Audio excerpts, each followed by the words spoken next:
मेरा नाम योगी है। मुझे गा से काफी दूर की बड़ी सिटी में नई नौकरी मिली थी। इस शहर में भाड़े का घर लेकर रहने लगा। पड़ोसी के तौर पर घर के सामने ही एक घर था जिसमें एक बुजुर्ग जोड़ा रहता था। दोनों बिल्कुल अकेले थे, मतलब ना कोई बेटा ना बेटी ना नाती ना पोते, यानी कि संयुक्त परिवार नहीं था। मैं एक संयुक्त परिवार का सदस्य था, इसलिए मुझे अक्सर उनके बारे में विचार आते रहते थे। मुझे देख कर बुरा लगता है, इतनी उम्र होने के बाद भी उनकी देखभाल करने वाला कोई भी उनके साथ नहीं है। जब मैं सुबह ऑफिस के लिए निकलता था तो देखता था कि दादी जी अपने कपकपाते हुए हाथों से दादाजी को चाय देती थी। वैसे ही कपकपाते हाथों में कप लिए दादाजी चाय पीते थे। वहां पर रहते हुए कुछ दिन होने के बाद मुझे पता चला कि यह दोनों मिलजुल के धीरे धीरे घर के सारे काम करते थे। कोई भी उनसे जाकर बात नहीं करता। इतने दिनों में मैंने उनकी आवाज तक नहीं सुनी थी।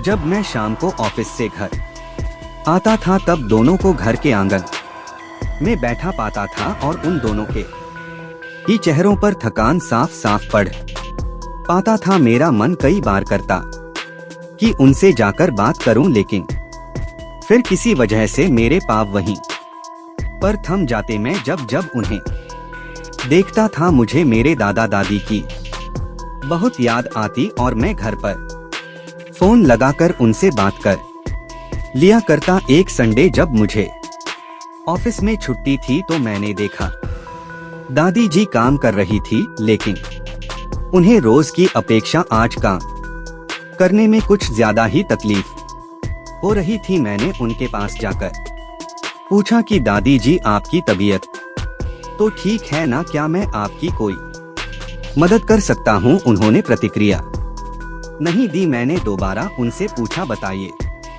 दादी जी मैं क्या करूँ आपके लिए? उन्होंने फिर भी कोई उत्तर नहीं दिया। मुझे काफी आश्चर्य हुआ। कुछ मिनटों बाद दादाजी वहां आए और वह भी कुछ नहीं बोले। मैंने ही बात को आगे बढ़ाते हुए कहा मुझे लगता है कि दादी जी की तबीयत खराब है, इसलिए मैं यहाँ आया हूँ। मैं आपकी मदद करना चाहता हूँ। बताइए मैं कैसे आपकी मदद कर सकता हूँ? दादाजी इशारों से मुझसे बातें करने लगे। उन्होंने इशारों से मुझे बताया ई दादी जी सुन और बोल नहीं सकती। उन्होंने यह भी बताया कि वह खुद भी बोल नहीं सकते, वह सुन सकते हैं, मेरी बात समझ सकते हैं। उन्होंने इशारों से दादी से कुछ कहा और दादी ने मेरी तरफ देखकर मेरे माथे पर हाथ फेरा। मैं उन दोनों की तरफ देखते ही रहा और न जाने कब मेरे आंखों से आंसू बहने लगे। उस दिन के बाद जब जब मुझे समय मिलता मैं उनके पास चला जाता। वह मुझ पर बहुत प्यार बरसाते।